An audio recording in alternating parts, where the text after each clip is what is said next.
हे दरवर्षी एक ही शिवजयंती साजरी करतात आणि मुख्य म्हणजे कुठलाही पक्षीय न ठेवता फक्त छत्रपतींचे विचार पुढे नेऊन जाण्यासाठी म्हणून त्यांचा हा कार्यक्रम असतो। हे नक्की स्तुत्य त्यांच्या मागे शक्ती उभी करावी असा उपक्रम आहे। गेले काही दिवस इतिहासाच्या बऱ्याच चर्चा रंगल्या आहेत। संभाजी पिक्चर आला आणि महाराष्ट्रामध्ये अनेक जण बोलायला लागले।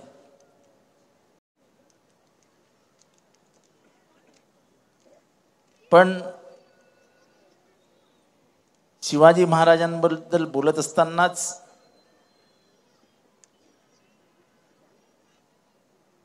कुठल्या शब्दात त्यांचं कौतुक करावं, कुठले ते शब्दच तुम्हाला कधी कधी सापडत नाही।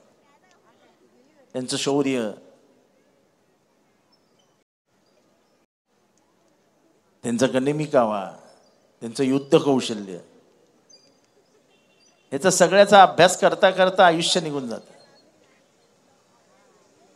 आणि मग एखादा राहुल सोलापूरकर सारखा मूर्ख माणूस येतो आणि तो सांगतो की औरंगजेबाला लाच देऊन शिवाजी महाराज सुटले। म्हणजे एका वाक्याने शिवाजी महाराजांची उंची कशी कमी करायची हे राहुल सोलापूरकरकडनं शिकावं।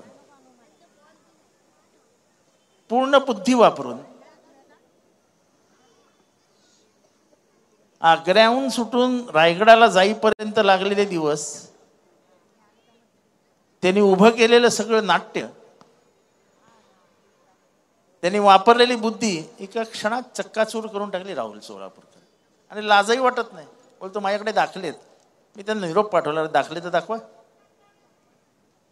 पण आपल्या इथे महापुरुषांबद्दल काहीही बोलावं आणि आपण ऐकून घ्यावं अशी परिस्थिती निर्माण झाली आहे। मला तर वाटतं की महापुरुषांबद्दल बोलल्यानंतर काहीतरी स्पेशल सरकारने केलं पाहिजे, जरा थोडंसं 2-4 दिवस तरी हात ठेवलं पाहिजे।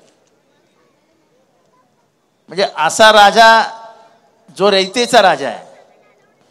आपण कधी म्हणतो का की भोसलेंचं साम्राज्य होतं, शिवाजी महाराज यांचं आडनाव भोसले होतं। सगळ्यांचे वेगवेगळ्या पद्धतीने साम्राज्य निर्माण झाली, पण कधी भोसलेंचं साम्राज्य म्हणून महाराष्ट्राला ओळख झाली का शिवाजी राजांची? ते नेहमी रयतेचं राज्य म्हणून ओळखलं जायचं। ज्यांनी रयतेसाठी हे राज्य स्थापन केलं ते शिवाजी महाराज। आणि म्हणून आजचा दिवस हा महाराष्ट्राच्या दिवसा दृष्टीने हा एक सण असल्यासारखा साजरा करायला हवा। पण आता आजकाल जरा वाढला, हा सण वाढत चाललाय। पहिले थोडीच माणसं होती सण साजरा करणारी, पण आता मला जागोजागी मिरवणुका दिसत आहेत। हे चांगलं लक्षण आहे।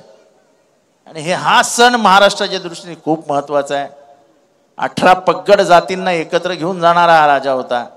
एकीकडे जातीपातीचं राजकारण वाढत असतानाच जर शिवाजी महाराजांचं महत्व वाढत गेलं तर आता हे जे जातीपातीचं राजकारण सुरू झालंय, ओबीसी, मराठा, दलित, याला कुठे ना कुठे आळा बसेल।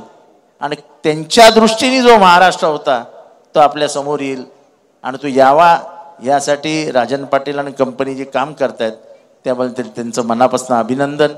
त्याचबरोबर वर्षभर ते स्तुत्य उपक्रम राबत राहतात, त्या तुमचं सगळ्यांचा आभार। आणि दुसरी गोष्ट म्हणजे मेहनतीने जमा केलेल्या खिशातला पैसा वापरून कार्यक्रम करणं हे चांगल्या चांगल्यांना जमत नाही राजन पाटील। आणि तुम्ही ते करता, याचं कौतुक केलं पाहिजे। वर्गणी कोण देतं?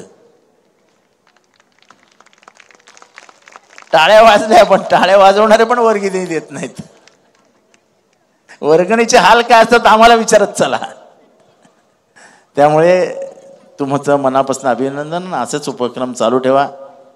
जिथे जिथे तुम्हाला माझी एक कार्यकर्ता म्हणून गरज लागेल तिथे तिथे मी तुमच्याबरोबर उभा आहे, एवढा शब्द तुम्हाला देतो। आणि परत एकदा उभ्या महाराष्ट्राच्या तमाम मराठी माणसांना या शुभ दिनाच्या शुभेच्छा देतो। आणि शिवराज्य यावं, मी रामराज्याच्या बाजूने नाही आहे, मी शिवराज्याच्या बाजूने आहे। राज्य यावं म्हणजे 18 पगड जाती एकत्र राहतील आणि महाराष्ट्र महाराष्ट्र म्हणून ओळखलं जाईल त्या महाराष्ट्राची ओळख व्हावी एवढंच या ठिकाणी बोलतो, रजा घेतो. जय हिंद, जय महाराष्ट्र.